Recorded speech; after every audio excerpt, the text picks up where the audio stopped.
গত 16 বছরে school college থেকে শুরু করে সচিবালয় এমন কোনো প্রতিষ্ঠান নাই, এমন কোনো জায়গা নাই যেখানে আওয়ামী দুঃশাসনের ছোবল পড়ে নাই।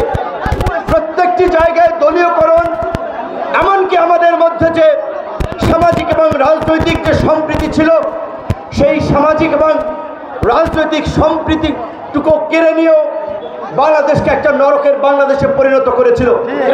আজকে এখানে বিএনপি জামাত সহ বিরোধী দলের যারা সক্রিয় রাজনীতি করেছে তারা জানে গত 5 বছর, গত 16 বছর কি দুঃসহ যন্ত্রণার মধ্যে দিয়ে তাদেরকে কাটাতে হয়েছে।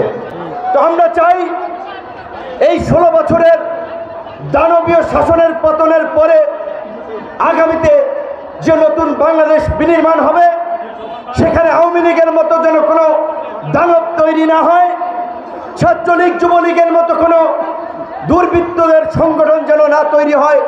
সে কারণে আমরা বলছি যে নাগরিকদের ক্ষমতায়ন করতে হবে, জনগণের রাষ্ট্র হিসেবে বাংলাদেশকে গড়ে তুলতে হবে। আজকে সংবিধান পরিবর্তনের কথা, দ্বিকক্ষ বিশিষ্ট সংসদের কথা, অনেক উঁচু উঁচু কথা বলা হচ্ছে, কিন্তু এই দেশের আম জনতার সাধারণ মানুষের ভাগ্যের উন্নয়নের জন্য জেলায় জেলায় হসপিটাল, জেলা উপজেলায় মানসম্মত শিক্ষা প্রতিষ্ঠান, নাগরিকদের অধিকার, আজকে আমাদের দেশের একজন কৃষক, একজন শ্রমিক যেন ইউনো অফিসে গিয়ে যেন সম্মানের সাথে তিনি যেন তার একটি সমস্যা নিয়ে গেলে যেন প্রতিকার পান, পুলিশের কাছে গিয়ে যেন প্রতিকার পান, সেই ধরনের একটা ব্যবস্থা করে তুলতে হবে। কিন্তু দুঃখের বিষয়, গত 9 মাসেও খুব বেশি পরিস্থিতির বদল আমরা দেখি নাই।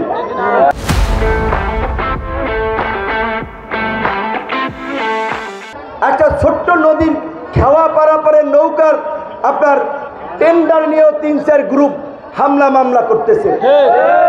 স্কুল কলেজের সভাপতি সেক্রেটারি পদে কে বসবে সেইটা নিয়েও হাঙ্গামা শুরু হয়ে গেছে। পেশাজীবী সংগঠন, এমনকি প্রেস ক্লাবের মতো প্রতিষ্ঠান দখল নিয়েও প্রতিযোগিতা শুরু হয়ে গেছে। তো তাহলে এই যে যেই দখলদার মুক্ত করলাম, কিন্তু এই জুলাই পরবর্তীতে একই চিত্র আমরা দেখতে পাচ্ছি। এইটা তো আমাদের আকাঙ্ক্ষা ছিল না, এইটা তো আমরা চাই নাই। তাই আপনাদেরকে বলছি যে আমাদেরকে সিদ্ধান্ত নিতে হবে যে আমরা কেমন বাংলাদেশ চাই। আমরা যদি অনেকে মুসলমান, অন্য ধর্মের অনেকে আছেন, মুসলমানদের পবিত্র ধর্মগ্রন্থে একটা কথা আছে, দুনিয়াতে যত বালা মুসিবত মানুষের হাতের কামাই। এখন আপনারা যদি চোর, বাটপার, মাদক ব্যবসায়ী, চরিত্রহীন, লম্পট মানুষকে নেতা বানান, তাহলে সমাজে ভালো কিছু হবে? ভালো মানুষকে নেতা বানাতে হবে, ভালো মানুষকে সমর্থন করতে হবে, যারা ভালো কাজ করে তাদের পাশে থাকতে হবে। আজকে এই ব্যবসা বাণিজ্য দখল, প্রতিষ্ঠান দখল, পেশি শক্তি, আধিপত্যের রাজনীতি, গত 9 মাসে একই চিত্র দেখেছি। আমরা এই ব্যবস্থার পরিবর্তন চাই। আজকে আমরা যে জুলাই গণ অভ্যুত্থান পরবর্তী অন্তর্বর্তীকালীন সরকার আমরা সমর্থন দিয়েছি, গঠন হয়েছে, সেই সরকারের কিছু কর্মকাণ্ড নিয়েও আমরা শঙ্কিত।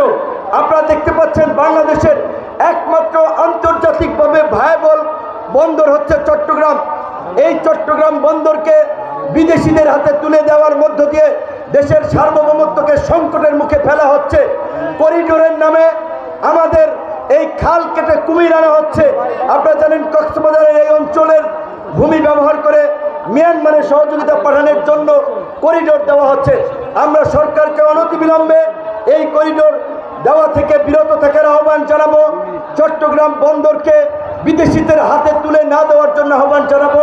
কিন্তু আজকে এই আন্দোলন পরবর্তী আমরা দেখতে পাচ্ছি 71-এর মুক্তিযুদ্ধকে কেন্দ্র করে আওয়ামী লীগ যেমন মুক্তিযুদ্ধের একক ঠিকাদার হয়ে গিয়েছিল, আওয়ামী লীগ যেমন মুক্তিযুদ্ধকে তাদের রাজনৈতিক ধান্দাবাজির একটা দোকানে পরিণত করেছিল, আজকের এই জুলাই গণ অভ্যুত্থানকেও কোনো ব্যক্তি, কতিপয় গোষ্ঠী, তারা তাদের রাজনৈতিক একটা ধান্দাবাজির হাতিয়ারে পরিণত করতে চাচ্ছে।